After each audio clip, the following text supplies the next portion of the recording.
ուրեմն ինչ եք կարգել։ Ինչպես եք վերաբերում ոչ իշխանական եռյակի հանրահավաքներին։ Շատ լավ։ Իսկ ամեն կևորկանի հրաժարական եմ ոսկի մեկնաբանեիք, ինչու նա կոչվանի կադրների պատճառով հեռացավ։ Ոչ։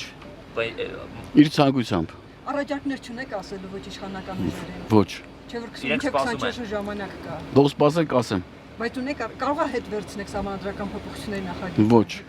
Իդեպ Նազարբայևի ասած փոխզիջումային տարբերակը որն է։ Կբարևես իրեն։